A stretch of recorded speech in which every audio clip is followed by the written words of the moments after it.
Então, quem estiver disponível e tiver interesse em acompanhar, nós vamos ler o livro de Eclesiastes, o capítulo de número 3. Eclesiastes passando aí o livro de Salmos.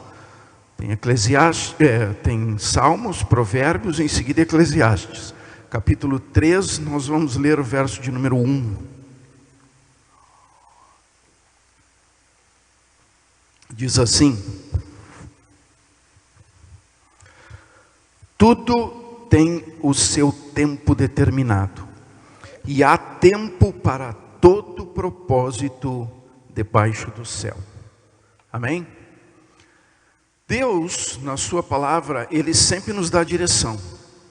Ele nunca nos deixa sem uma resposta, sem uma manifestação dos seus propósitos para a nossa vida diante do momento que estamos passando e enfrentando. Cada tempo da nossa vida tem um agir de Deus, tem um trabalhar de Deus, tem um construir de Deus para nos tornar cada vez mais pessoas abençoadas, mais integradas no seu reino e no propósito poderoso do seu reino para as nossas vidas.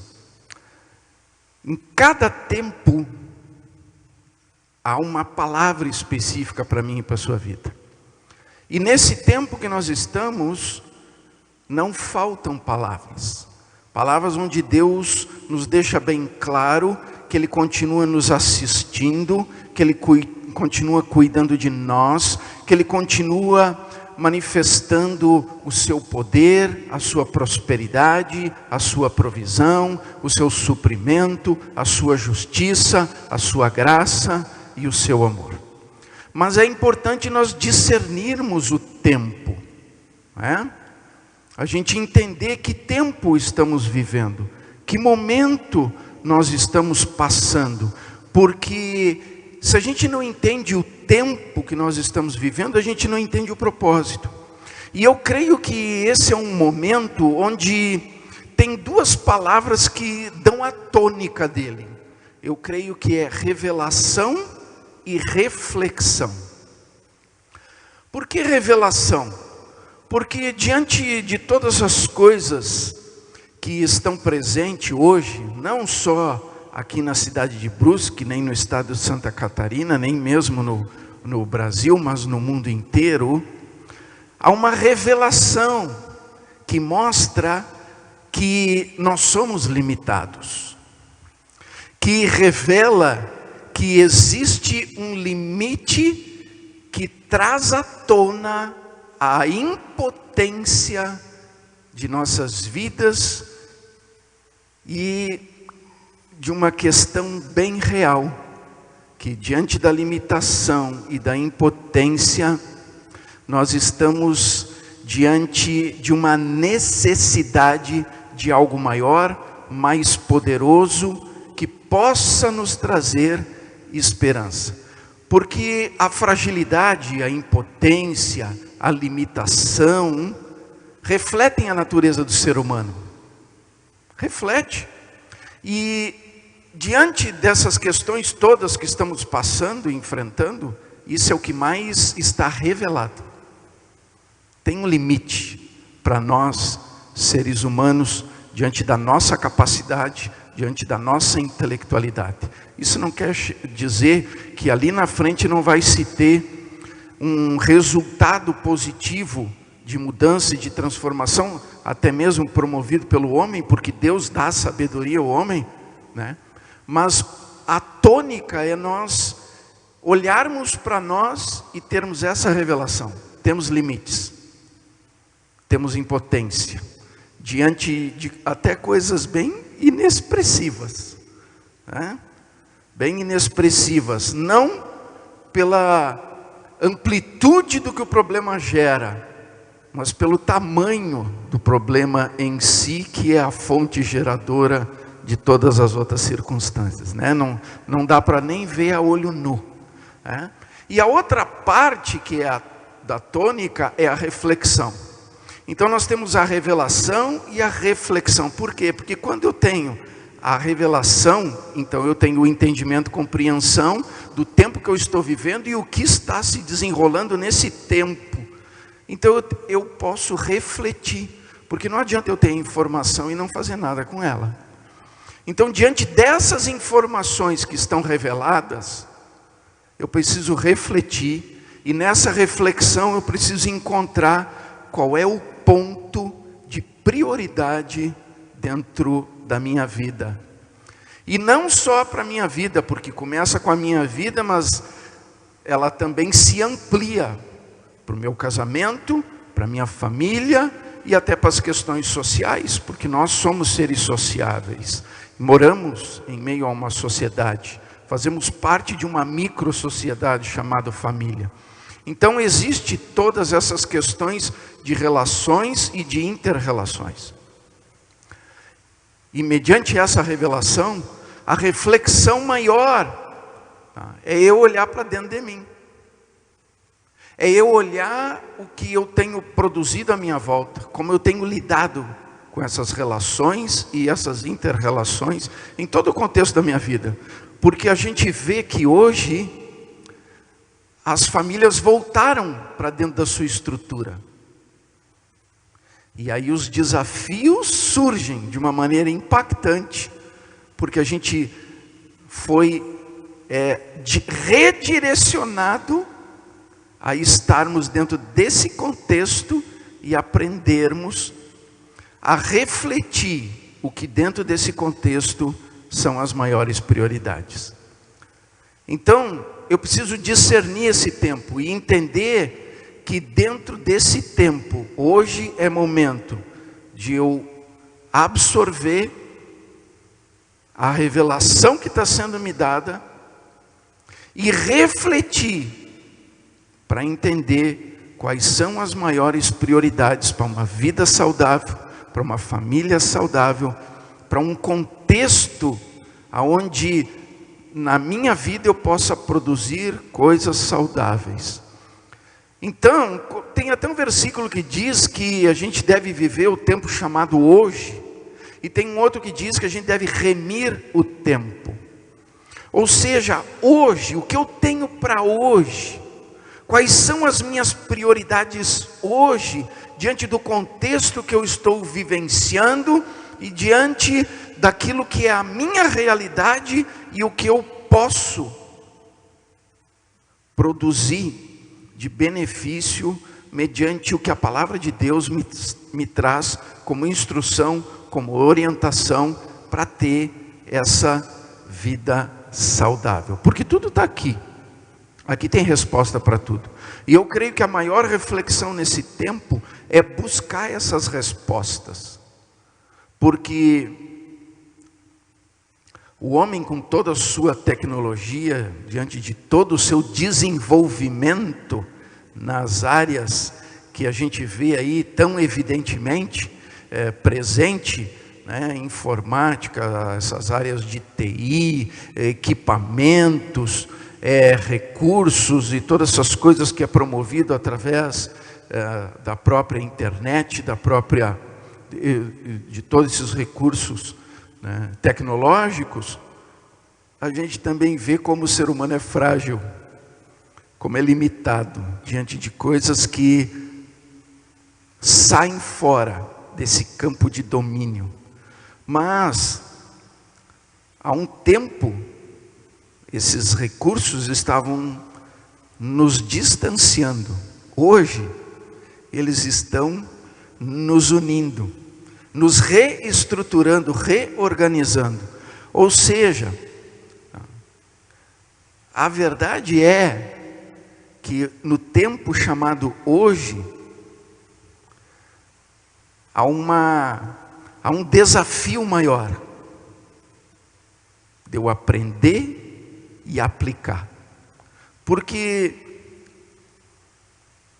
só pela fé eu vou viver, eu vou vencer e eu vou superar essas questões todas que estão nos fragilizando, que estão nos expondo de uma maneira onde a impotência é a maior das revelações promovidas. Então, quando eu ouço ali remindo o tempo, é como se estivesse dizendo para mim fazer as pazes com o tempo. E hoje nós temos muito tempo para sentar como uma família, como um casal e trazer novidades nesse contexto das relações que depois vão ser reproduzidos nas inter-relações.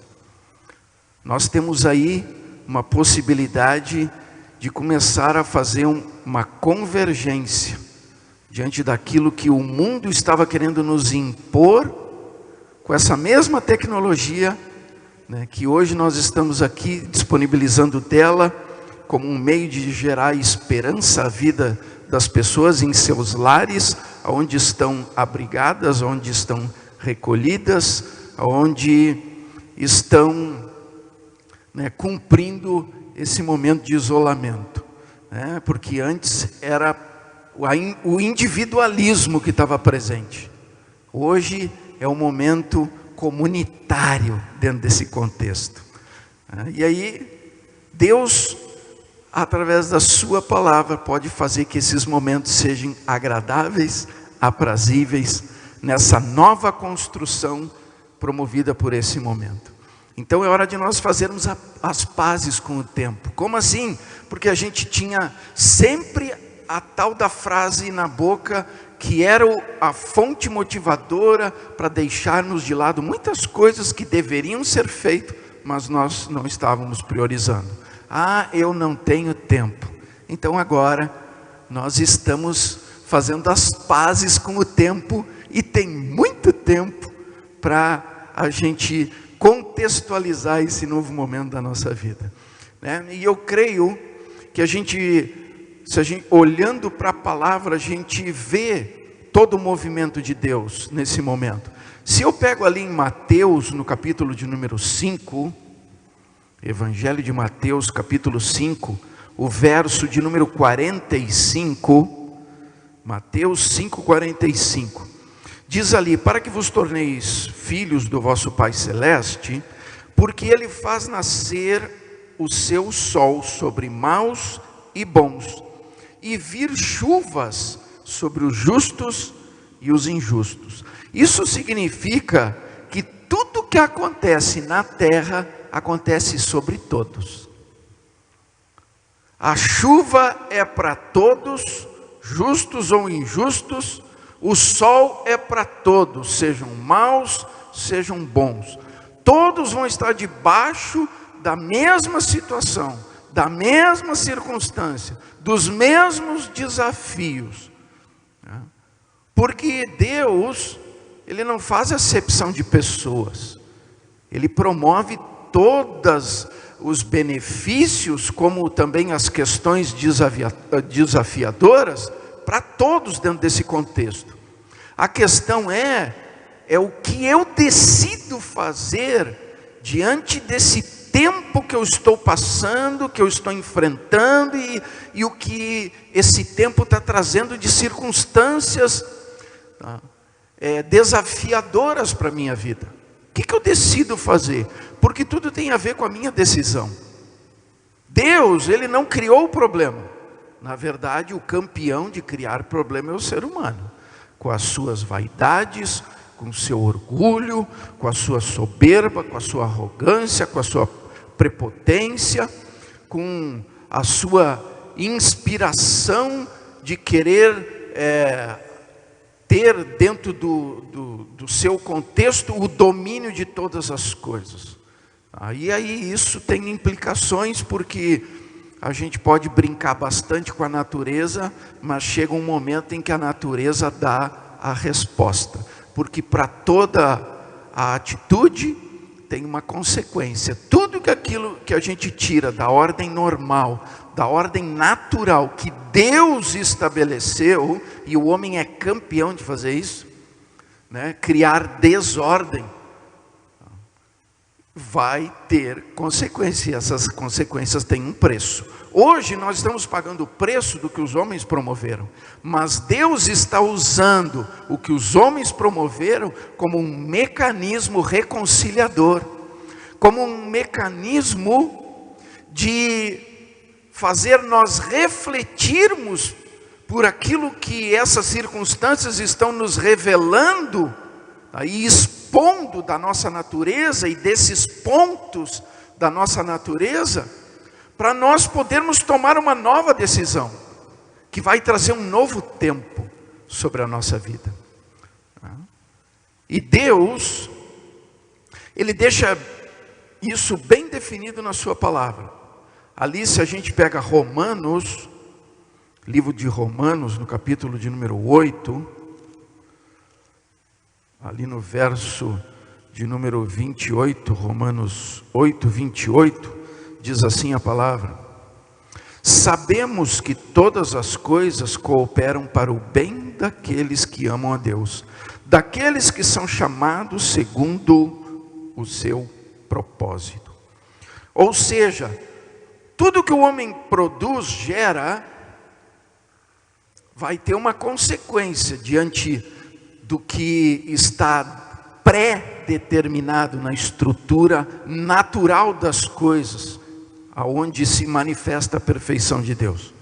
Mas quando o homem desorganiza isso, quando o homem cria a desordem, quando o homem desafia esse equilíbrio natural com as suas atitudes de vaidade, de arrogância, de prepotência, de soberba, né, de orgulho, ele gera um problema, gera uma adversidade, mas Deus usa isso de forma favorável para aqueles que o amam. E eu creio que essa é a atitude mais triunfante diante desse quadro, desse contexto, dessa realidade que estamos enfrentando, que estamos passando através desse vírus que se propagou desordenadamente e criou essa situação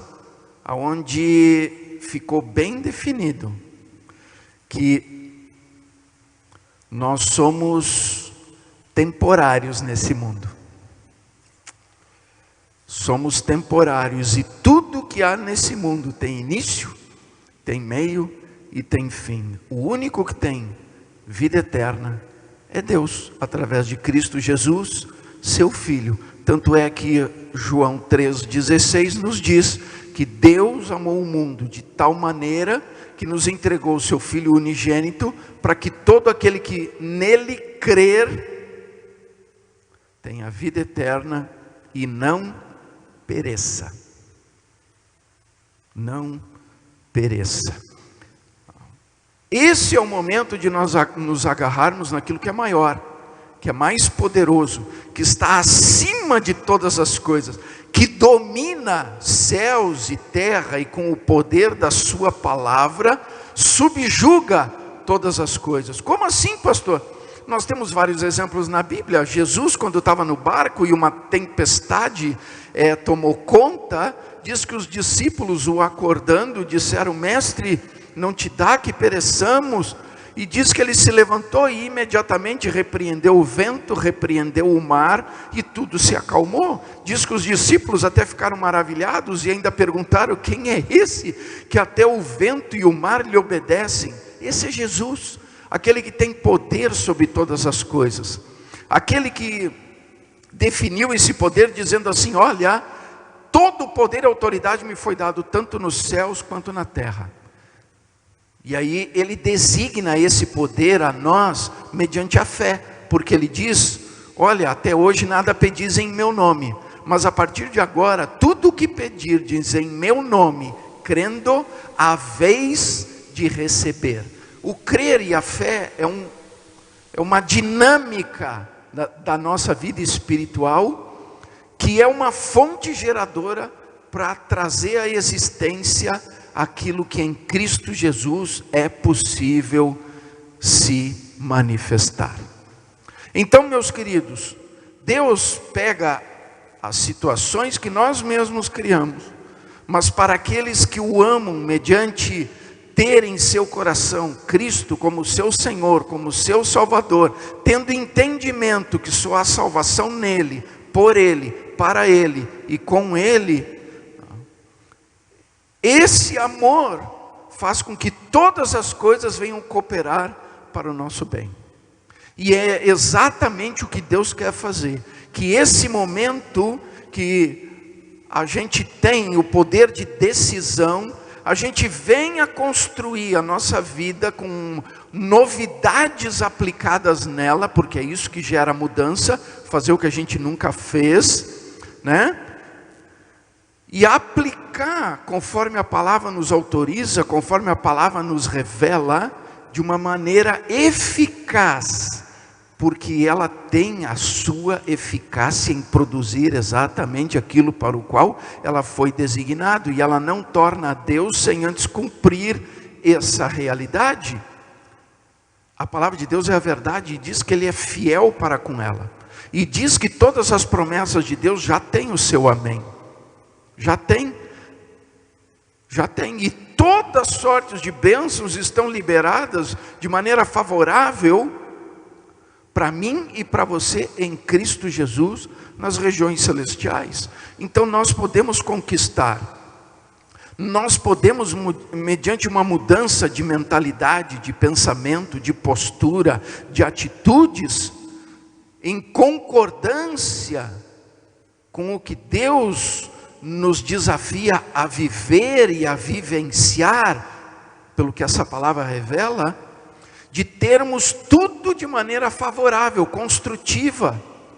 Nós não vamos perecer, nós não seremos consumidos, podemos até estar debaixo da mesma situação, do mesmo problema, mas o nosso Deus é suficiente para nos dar vitória. Mas pastor, se estamos debaixo do mesmo problema, estamos todos juntos no mesmo barco, que diferença há? Se o problema é o mesmo, tem diferença, porque aquele que crê não perece. Vou usar um exemplo que é bem conhecido de todos, né? Até para aqueles que não são muito devotos de ler a Bíblia constantemente, né? E até de conhecer determinadas histórias, conforme os relatos que aqui estão, né? Que é a travessia do Mar Vermelho. Até pode usar, né, esse tempo agora, que está bem disponível, para ler mais a Bíblia, buscar conhecer. Às vezes a gente fala alguns personagens, as pessoas ficam, mas quem é essa pessoa? O que aconteceu com essa pessoa? A gente relata algum fato, algum evento. Onde é que aconteceu isso? Em que momento? Busca, meu querido, está tudo disponível aqui, ó.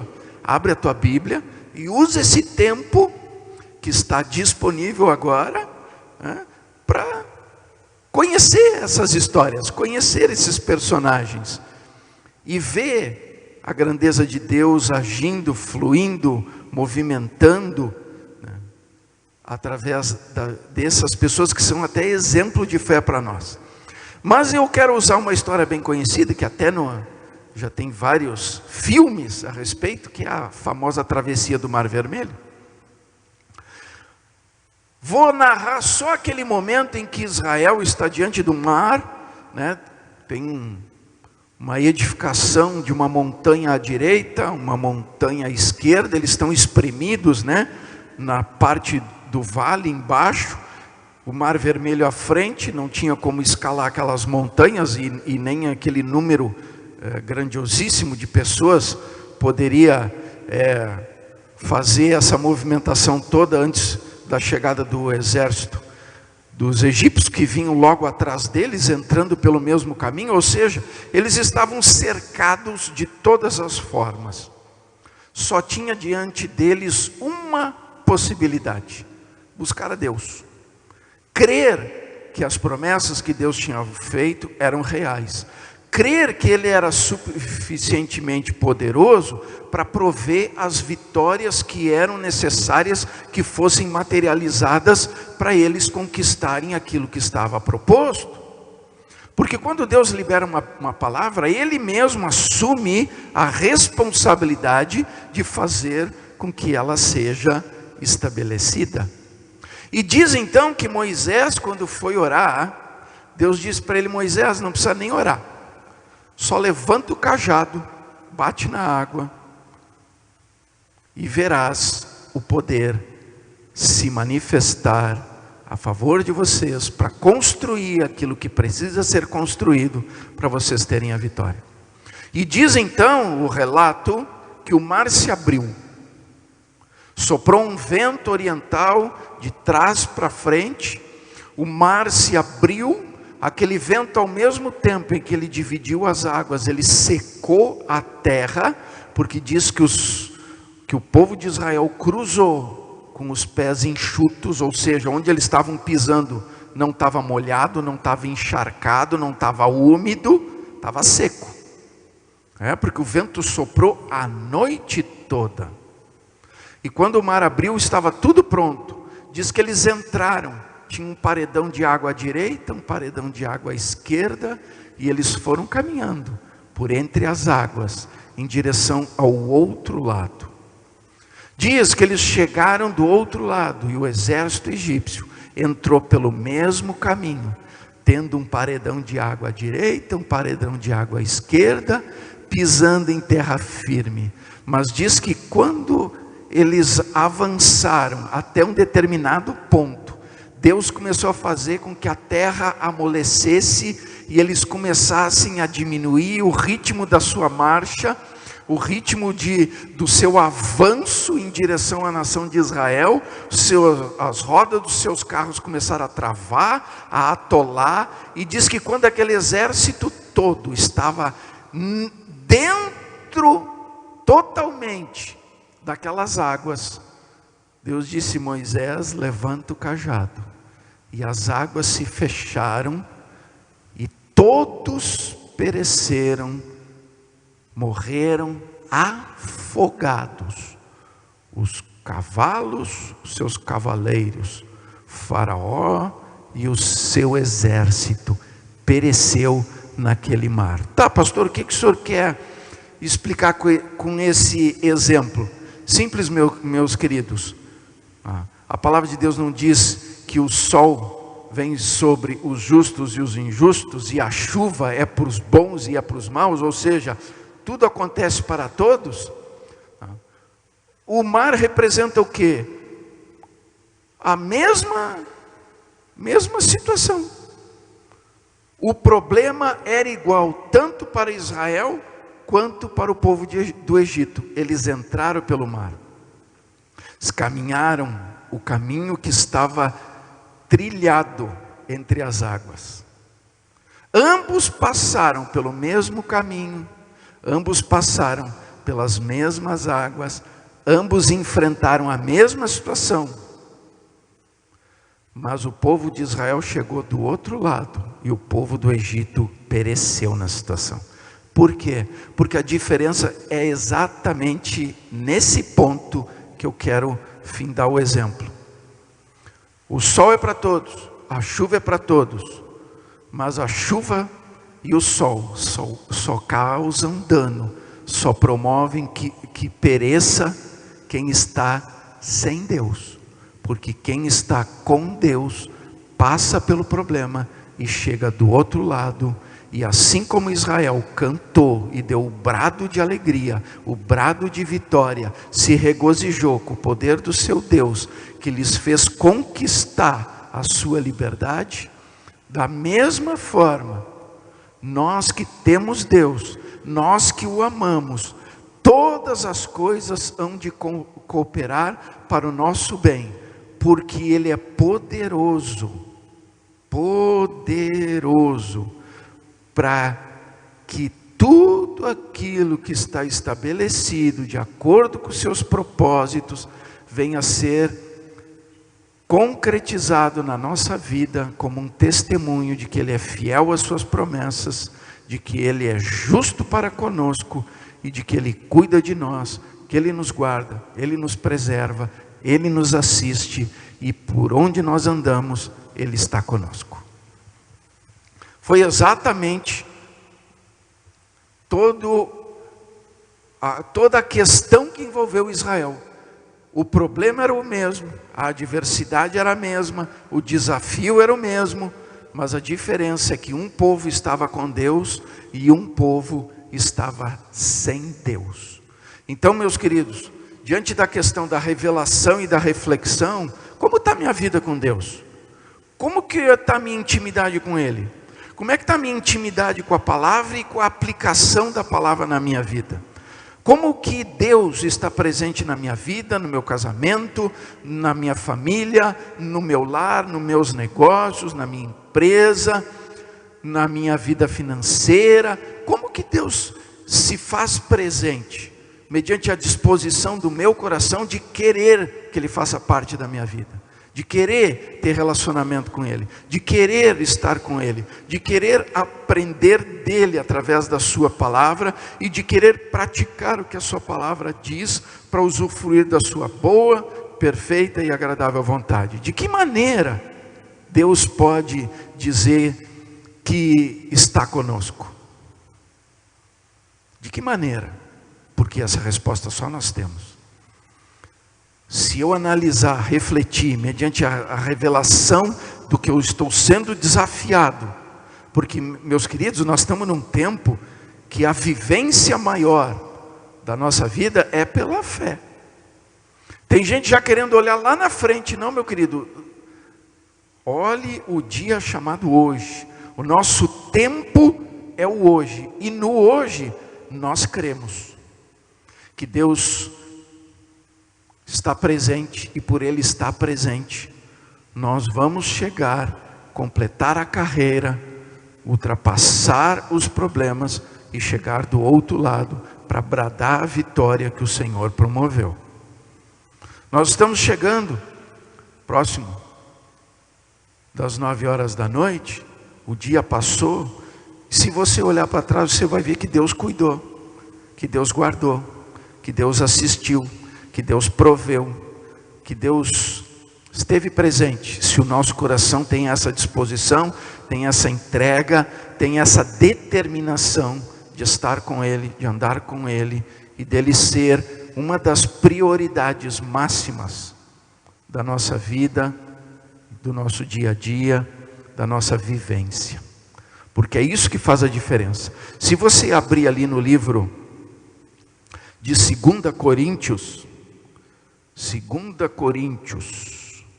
capítulo 2, o verso de número 14, diz assim: graças, porém, a Deus que em Cristo sempre nos conduz em triunfo e por meio de nós manifesta em todo lugar a fragrância do seu conhecimento. Meus queridos, Deus está dizendo aqui que Ele nos conduz em triunfo e por meio de nós manifesta em todo lugar a fragrância, o cheiro bom, agradável, aquilo que através da nossa vida a gente contamina do ambiente, né? De uma maneira que revela o seu conhecimento. Está falando aqui que eu posso sim ter certeza, convicção de que se essa conexão é real, eu estou com Deus, Deus está comigo, Ele vai sempre me conduzir em triunfo. Ele não vai me livrar do problema, mas Ele vai me fazer passar pelo problema, manifestando o seu poder, sua graça, seu amor, e com certeza, com Ele, poderemos bradar a nossa vitória. Então, meus queridos, graças a Deus, que em Cristo Jesus, sempre nos conduz em triunfo. Graças a Deus, que em Cristo Jesus, sempre nos conduz em triunfo. Que isso verdadeiramente seja o que esteja ocupando o nosso tempo chamado hoje. Essa comunhão, essa intimidade, essa busca. de estar com Cristo, de estar com Deus, de meditar na sua palavra, de aplicar a sua palavra, de colocar a minha fé nele, porque ele é maior do que todas essas coisas. Ele pode dizer basta, o vento tem que obedecer, o mar tem que obedecer. Ele pode dizer através de um profeta, sol, fica parado aí, e por um dia inteiro o sol não se pôr. Deus pode através de um profeta seu, né? Ô pastor, que negócio é esse aí do sol? Ô, meus queridos, é só ler na Bíblia. Gideão orou e o sol parou. Diz também que Isaías, quando foi falar com o rei Ezequias, numa situação onde Isaías foi advertir e avisar o rei, né, com aquela famosa frase, arruma a tua casa, né, porque tu vai morrer, hoje mesmo, né? Diz que o rei Ezequias virou o rosto para a parede, orou, clamou a Deus, e Deus não rejeita um coração contrito e humilhado. Diz que imediatamente ele pediu para Isaías, volta lá e avisa o rei Ezequias que eu vou conceder para ele mais 15 anos de vida, e ele vai ter a confirmação dessa bênção que eu estou promovendo a ele, porque eu vou fazer voltar 10 graus no relógio do sol. E voltou 10 graus no relógio do sol. Ou seja, Deus está no controle de tudo, meus queridos. Deus está no controle de tudo. Agora, o sol é para todos, a chuva é para todos. A diferença é que aqueles que têm Deus, aqueles que estão em Cristo, passam, não perecem. E eu quero dizer, você que tem Cristo, você vai passar, você vai vencer. Você que ainda não abriu teu coração para Jesus, esse é o momento, diante da revelação e da reflexão do que essa circunstância me traz, diante desse tempo que eu estou vivenciando, diga sim para esse desafio.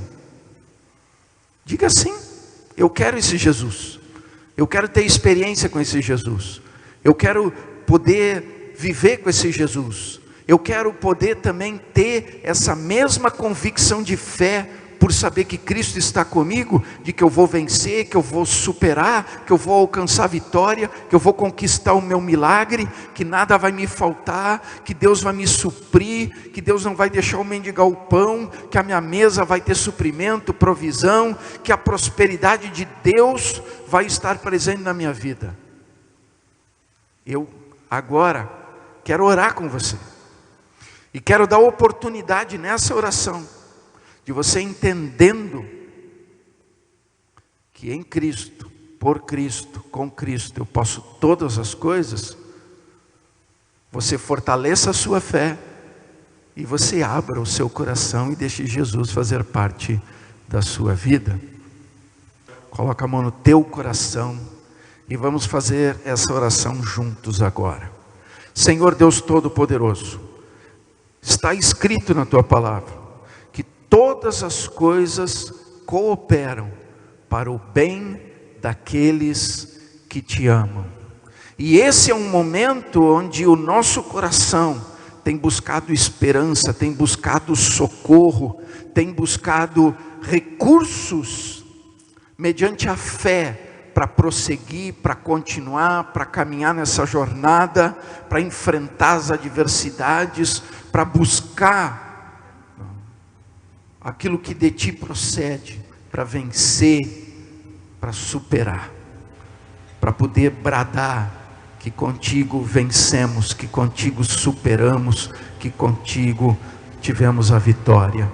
Que em nome de Jesus, Pai, seja esse momento que tu venha a estar abençoando, que tu venha a estar contribuindo para que cada um, mediante a fé, possa usufruir da tua boa, agradável e perfeita vontade. Que em nome de Jesus seja esse momento, Senhor, que as pessoas estão abrindo seu coração, que estão buscando, Senhor, uma fonte de recurso, uma fonte de provisão, uma fonte, Senhor, que lhes dê paz, que nesse manifestar, mediante o entendimento pela palavra revelada aos corações, Tu possa agora fazer morada, Tu possa agora estar presente nessa vida, Tu possa agora, Senhor, estar tomando conta dessa vida, tomando o Teu lugar e trazendo o Teu reino, porque no Teu reino não tem crise, no Teu reino não falta nada, tem tudo com transbordância.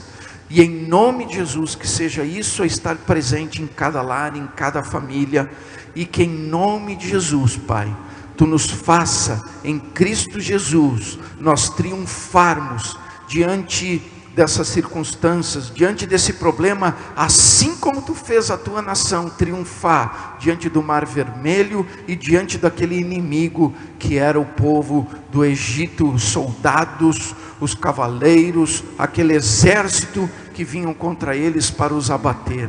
Que em nome de Jesus, Pai, esse vírus seja abatido mediante o Teu poder, esse vírus venha a perecer, que os diagnósticos que foram dados diante dos quadros dessa pandemia não se cumpram, porque poderoso és Tu em obra, Pai, e querendo Tu agir, não há quem Te possa impedir.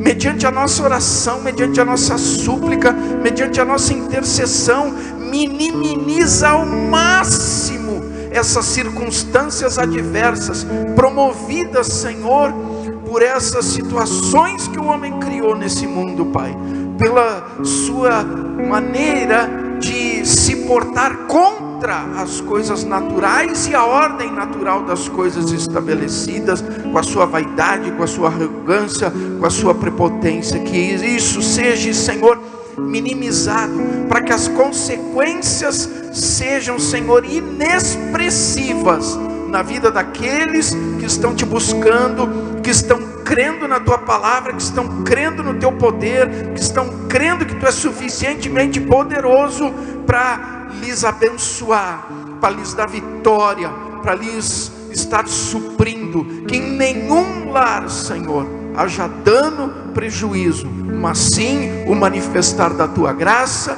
e do Teu amor, por Cristo Jesus, nosso Senhor. Amém.